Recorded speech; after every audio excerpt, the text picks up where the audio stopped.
My name is Terence. Welcome to my channel. Today I'm going to deconstruct the Bible's two creation stories, Genesis 1, 2, and 3. What I mean by that is I'm going to tell the story. I'm not going to change the words, but I'm going to tell the story from a different point of view, maybe a 21st century point of view. In the beginning, God created the heaven and the earth was without form and void. And the Spirit of God hovered over the waters. In Genesis 1, God does the creating in 6 days. This is what he creates. On day 1, God says, "Let there be light," and there was light. It's bringing the light of God to the earth. Divine light appears on the earth. Spirit of God hovering over the waters. Then God separates the light from the darkness. That divine light of creation. God takes it from the highest possible divine light and he lowers the frequency of that light. So it doesn't exist anymore. You have light all the way down to darkness. Physical manifestation. Material, the physical realm. It's just light slowed down. It's all the light of God. It's just what frequency is it vibrating on? Vibrates all the way from just light we can't even see because our eyes aren't that sensitive, all the way down to solid matter. So that's God doing that. Then on the second day, he separates the waters. Separates the waters from the sky, from the waters of the earth. Other way of saying, this is God's Spirit over the waters. And what he's doing is he's separating matter. And you have liquid water, you have vapor, and then eventually ice, 3 forms of matter. And he's taking the water and he's separating it to the largest bodies of oceans, lakes, rivers, ponds, etc., down to the raindrop, to the droplet of water, rather, I should say, down to the 1 molecule of H2O. And what is that saying from a 21st century point of view? We know that that 1 molecule is the same water contained in the largest ocean, in the Atlantic Ocean, the Pacific Ocean. The same thing. So God's saying, taking his spirit and separating it into parts from the largest spiritual, maybe the spirit of the earth, of Gaia, all the way down to the smallest microbe. It's all God. Day 3. After separating the waters, dry land appears, earth begins to dry out, and vegetation springs up. Well, because vegetation starts to grow on day 4, you need a light source. You need the sun. You need the moon. Day 4, God creates the sun, the moon, and the stars. Day 5, God creates the creatures of the seas, the creatures of the water, and the creatures of the air. Day 6 creates the land animals. And lastly, he creates man in his image and after his likeness. He creates them, male and female. He creates man to look like him and to be like him. And after he creates, he looks and he says, it's very good. It's good. It's very good. That is Genesis 1, the creation story. The second story is Genesis 2 and 3. A lot of people know it more as the Garden of Eden story.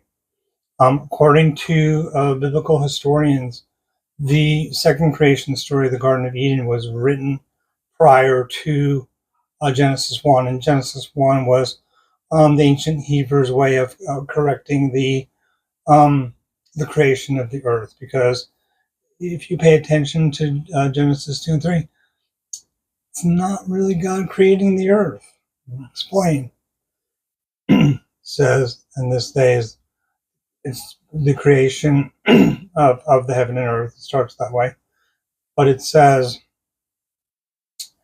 when God was creating, on that day, he created man first. It goes out of order. Man in the first story is the last thing to be created. In this story, Adam, which in the Old Testament much more often refers to humanity than it does a specific person. To that one person in the garden, it means like humanity. So God first creates humanity, which is kind of odd.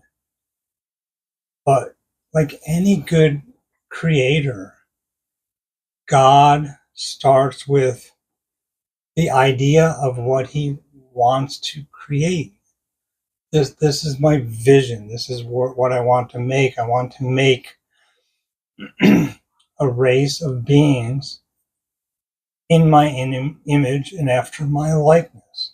Okay, so how do I do this? And it says, God planted a garden east of Eden where he placed his man, the man he had created, according to the Bible, from the dust of the ground and breathed the breath of life into him. So this is his prototype man. And the garden is it's a sanctuary, a sheltered enclosure where he places the man. And it clearly says, when he placed his man and made the garden, no plant nor shrub had sprung up on the earth yet because God hadn't sent the rains.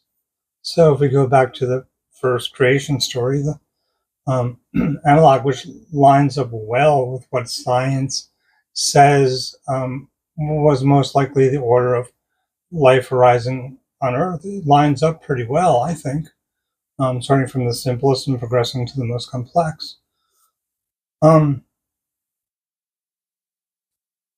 He puts the man, his prototype, in the garden, and it says it hadn't rained yet, so there was no shrub, no plant on the earth.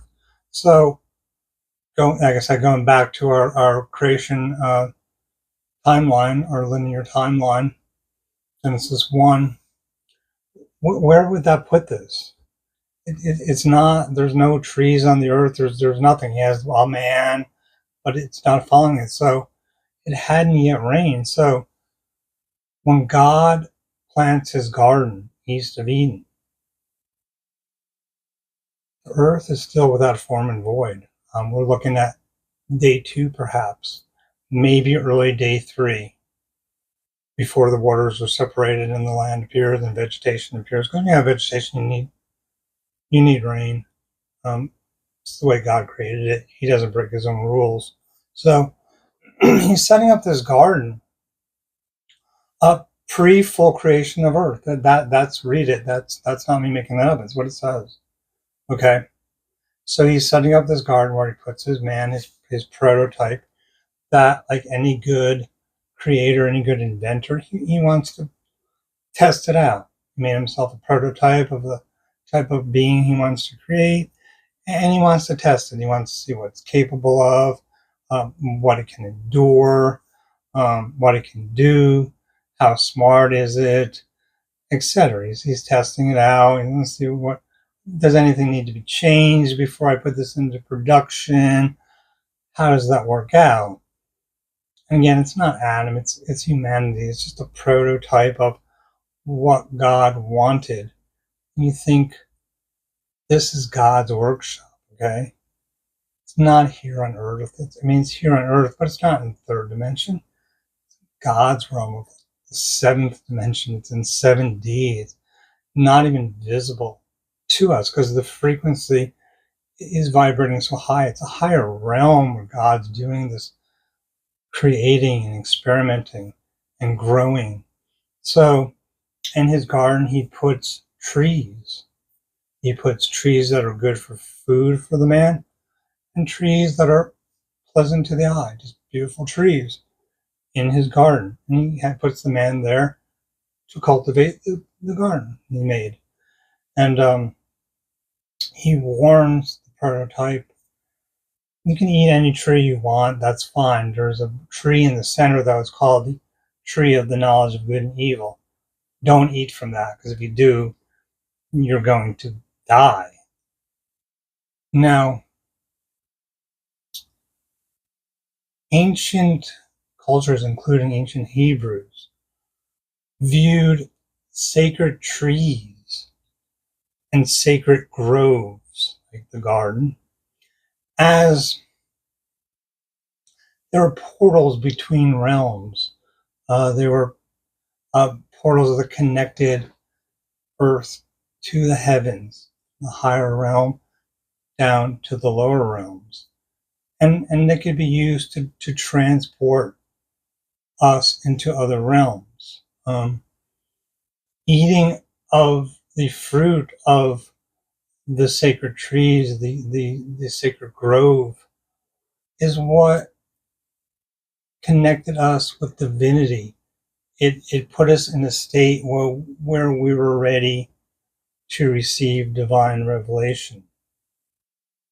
So it's a portal, okay? And he didn't want his prototype man to eat from it because that portal connected the seventh dimension, 7D, God's workshop in Eden, to the earth, which at that time was without form and void. So it probably meant instant death for the man, the prototype, if he had eaten just, oh no, oh great, he lost another one and he's down to earth and he is suffocated to death because it's not done yet. And so God's working on that. And he looks and goes, I can't just make one race, okay? They need some companions. So after he's put Adam through the trials and he's happy with Adam, the human race, he says, it's good. Okay, I'm going to go with this. I'm going to put it into production. He tries to make he doesn't try, he makes companions for us. He makes the animals. And he tests Adam, another test. Like, how smart is this being? Let him name the animals. Let him get to know. Can he communicate with them? Can he identify with animals? Do the animals like him? And he presents all the animals to Adam, and Adam names them all. And no real suitable companion is fine. Yes, the animals are fine, but they're not on the level of Adam, of the human race. There's not really suitable companions. Okay, so he says, okay, I'm going to put this into production now. Tests are done. I got my animals, I got the trees. I'm going to go ahead and put it into production on the earth. So he has one final test for humanity, one final trial, one final tweak however you want to look at it, before it goes into full production. So he creates man, male, and female, because they're going to need to be able to reproduce. They're going to need to, biology plays a large role in life on Earth. It's all biology. So man and woman are going to need to be like the animals, male and female, so that they can reproduce. So he makes woman, goes into production, makes a man and woman. Adam is the prototype, goes into production, man and woman are created. And then there's one more trial, one more test, one more thing has to be done. Because remember, he's making humans, Homo sapiens, in his image after his likeness. He wants us to be like him, okay? So one more thing needs to be done. We need to know the difference between good and evil. He can't just put us out into this universe without knowing, without having some sort of innate protective mechanism, and we have that. We have an innate morality. We don't need an ancient book to tell us how to behave properly. We know. Little children know. Have you ever watched kids play games and goes, oh no, that's not fair, you cheated? They have this innate knowing of what's right and what's wrong. Okay? I mean, that's not to say just because we have it, everybody exercises it. It's obviously not true.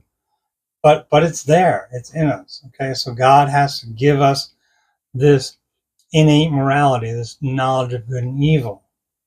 Okay? So what he does is he takes the tree of life, which in ancient mythology, trees of life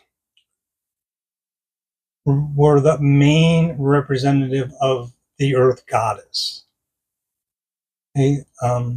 Gaia is represented as a tree.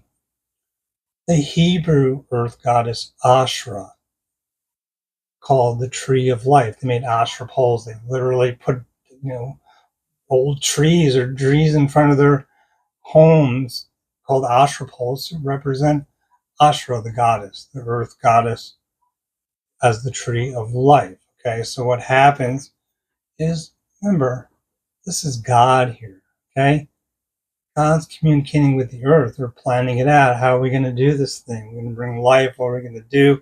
What's the plan? Okay, so they're working on this thing, and the earth goddess, Gaia, Asherah in Hebrew, sends her messenger, the serpent, to tell Adam and Eve, to tell Eve actually, what they need to do next. What's the next step here?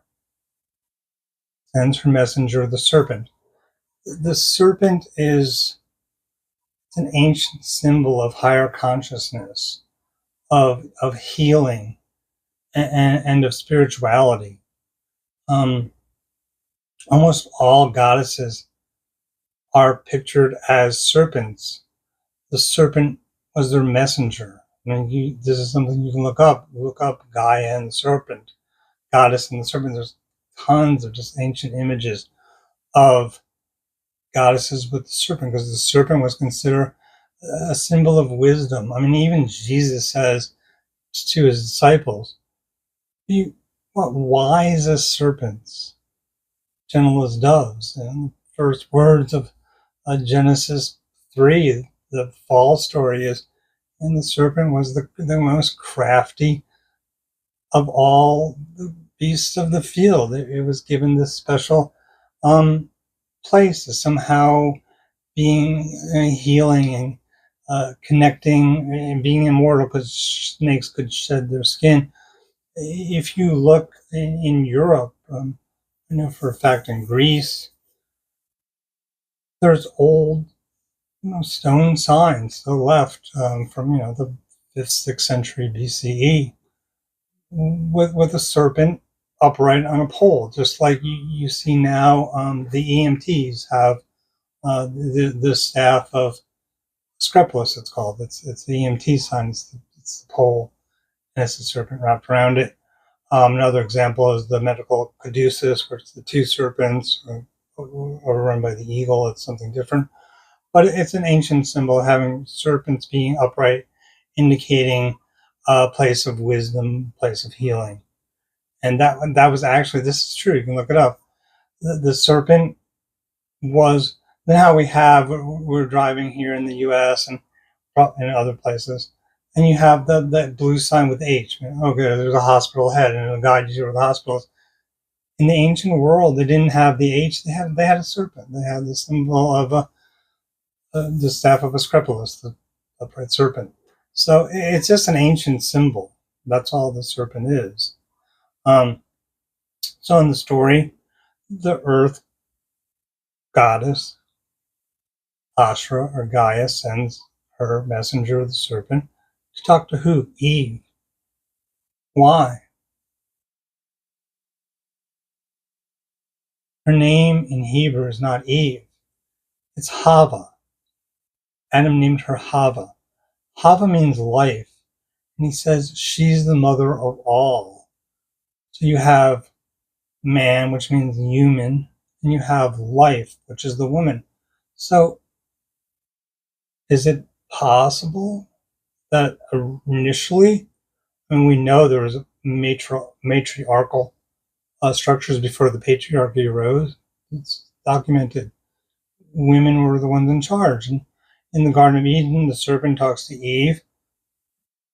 She eats the fruit first and then hands it to Adam. That was the natural order before, the patriarchy. I'm trying to avoid any sort of sexist or misogynistic language in this video, okay? Any kind of images, any kind of negative images. So they eat the fruit. The serpent says, God really say that? He's like, no, that's not true at all. And like I said, it wasn't true. When God told Adam not to eat from the tree of the knowledge of good and evil, because he would die, God wasn't lying. Okay, because God was lying. No, God wasn't lying. Eating the fruit, when they eat the fruit, they become fully human. Before that, like I said, there were 7D, they were, in the astral realm, they're prototypes, they weren't yet fully materialized. This was this God working on his creation. When they eat the fruit, they become human. So the serpent says, surely you won't die, which means you're not going to fall over dead. You'll become human. You will suffer death, but not right now. Okay, so God knows that if you eat the fruit, you will become like him. You will be fully in the image and likeness of God. You will know good and evil. So they eat the fruit, and their eyes are opened. They have the divine knowledge. They're fully formed at this point. And God comes looking for them, and Adam, Eve, where are you? And they kind of, they're kind of bugging because they just changed. They went from being almost like beings of light, 7-dimensional creatures, to being fully human. I mean, damn close to being fully human. They're still in God's, 7D laboratory as the earth is forming. Okay. So the moment it's fully human, God says, did you eat the fruit? I told you not to. Like, yeah, the serpent told us to eat it. And God says, okay, if you did this, serpent, you're going to go to earth, and you're not going to be able to walk vertical, and you're not going to be vertical, you're not going to be able to communicate with the humans. You're going to be crawling on your belly, eating dust, and they're going to try to beat you with a club, and the best you can do is bite at their heel. Okay? To Eve, to the woman, he says, because you did this, now you're fully human. And You, as the woman, are going to bear children. You're going to be the one who brings forth life. Your name is life. You're Hava, your life. Hava, Nagila, Hava. That's what that means, okay? Your life. You're going to bring forth life. It's going to hurt. He lets her know, give fair warning, this is going to hurt, okay? And then to the man, he says, okay, that you did this. Now it's no more just Garden of Eden, little sheltered workshop here in the seventh dimension, full of fruit trees and beautiful trees.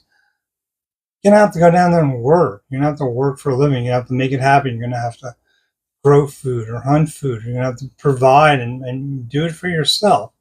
He just gives fair warning. He lets them know what to expect. There's no condemnation. There's no eternal damnation. It says, hey, okay, serpent, you're going to be crawling along now. No more upright vertical communicating, messenger of the goddess in the workshop. Eve, you're the woman. You're going to bear children. It's going to hurt. Adam, you're the man. You're going to have to go and make it happen, man. You have to go down there and work. He gives them fair warning. And as they're leaving the Garden of Eden, walking into the newly formed earth, because, as I said in the beginning, in the first narrative, men and women are the last form. So they're walking into a fully formed earth. God needed to set up the infrastructure first before he could build his finished product. It's like you have the ancient Egyptians. I've even seen them have these little models that look just like airplanes. I've watched a documentary of someone designed this thing, and it flew with that design. Leonardo da Vinci actually designed a submarine.